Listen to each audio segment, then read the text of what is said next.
Assalamualaikum warahmatullahi wabarakatuh. Bismillahirrahmanirrahim. Alhamdulillahirabbil alamin. Wa bihi nasta'in ala umuri dunya waddin. Wassalatu wassalamu ala asrafil anbiya'i wal mursalin sayyidina wa maulana Muhammadin wa ala alihi washabihi ajmain. Rabbi shrah li sadri wa yassir li amri wahlul 'uqdatam min lisani yafqahu qawli. Amma ba'd. Pemirsa di rumah yang dirahmati Allah, marilah bersama-sama kita senantiasa bersyukur kepada Allah Subhanahu wa taala dengan mengucapkan alhamdulillahirabbil alamin. Sholawat serta salam senantiasa kita haturkan pada junjungan kita Rasulullah Muhammad sallallahu alaihi wasallam. Semoga kita semua mendapatkan syafaatnya kelak dengan mengucapkan Allahumma sholli ala sayyidina Muhammad. Pemirsa di rumah yang dirahmati oleh Allah, alhamdulillahirabbil alamin. Di bulan suci yang Ramadan ini, kita sebagai umat Islam menjalankan ibadah puasa di bulan Ramadan. Adapun perintah untuk menjalankan ibadah puasa ini sebagaimana dalam firman Allah, A'udzubillahi minasyaitonirrajim. Bismillahirrahmanirrahim. Ya ayyuhalladzina amanu kutiba alaikumus syamu kama kutiba alal ladzina min qablikum la'allakum tattaqun. Yang artinya kurang lebihnya, wahai orang-orang yang beriman, diwajibkan atas kamu berpuasa sebagaimana diwajibkan atas orang-orang sebelum kamu supaya kamu bertakwa. Pemirsa di rumah yang dirahmati Allah, dalam melaksanakan puasa ada beberapa hal yang perlu kita perhatikan dan harus kita laksanakan, di antaranya yaitu mengenai sahur dan mengenai berbuka. Dalam tema kultum pada kesempatan hari ini yaitu tentang sahur. Ada beberapa hadis yang menjelaskan tentang sahur sebagaimana dalam sabda Rasulullah SAW. Qala Nabi sallallahu alaihi wasallam, tasahharu fa inna fis sahuri barokatan. Yang artinya Nabi bersabda, bersahurlah kalian karena di dalam sahur ada berkah. Hadis riwayat Bukhari. Untuk itu, kita sebagai umat Islam dalam menjalankan puasa jangan lupa untuk melaksanakan atau melakukan yang namanya sahur, makan sahur, karena di situ ada keberkahan bagi orang yang melaksanakan puasa. Kemudian yang kedua, dari Anas bin Malik bahwa Nabi SAW dan Zaid bin Sabit makan sahur bersama. Setelah keduanya selesai makan sahur, beliau lalu bangkit melaksanakan sholat.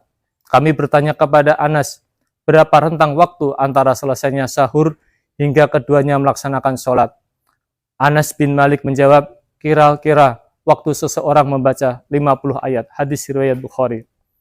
Di sini menjelaskan tentang mengakhirkan waktu sahur, yaitu kita melaksanakan waktu sahur sekira 10 menit sebelum sholat subuh.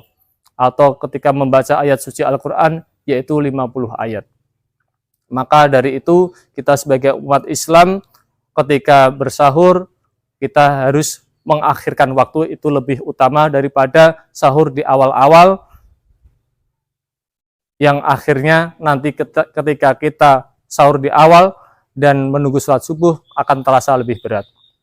Kemudian yang ketiga, perbedaan umat Islam dan umat Yahudi dan Nasrani dalam hal puasa yaitu terletak pada sahur. Sebagaimana dalam sabda Rasulullah, An Amri bin As, anna Rasulullah sallallahu alaihi wasallam qala, faslu ma baina siyamina wa siyami ahli kitabi aklatis sahari. Hadis riwayat Muslim.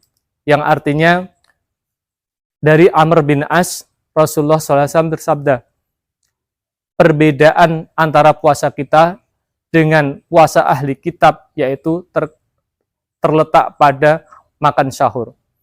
Ahli kitab di sini yaitu orang Nasrani dan orang Yahudi. Karena mereka dahulunya juga menjalankan puasa, tetapi umat Islam dengan mereka berbeda. Karena umat Islam disunahkan untuk melaksanakan yang namanya sahur. Kemudian kaitannya dengan berbuka. Ketika kita menjalankan puasa, umat Islam juga diwajibkan untuk melaksanakan yang namanya buka puasa, yakni dengan buka puasa nanti akhirnya puasanya bisa selesai atau bisa menjadi batal. Kemudian kaitannya dengan berbuka puasa, ada hadis dari Anas bin Malik radhiyallahu an, Nabi bersabda, ada 3 orang doanya yang tidak akan ditolak. Yang pertama, doa orang tua kepada anaknya. 2, orang yang berpuasa ketika berbuka. 3, doa orang yang sedang syafar atau musyafir. Hadis riwayat Baihaqi. Poin yang kedua tadi yaitu tentang orang yang berpuasa ketika berbuka. Maka disinilah kita sebagai umat Islam merasa berbahagia sekali karena dalam 1 bulan ini kita menjalankan ibadah puasa. Artinya kita punya kesempatan untuk berdoa 30 hari di bulan suci ini.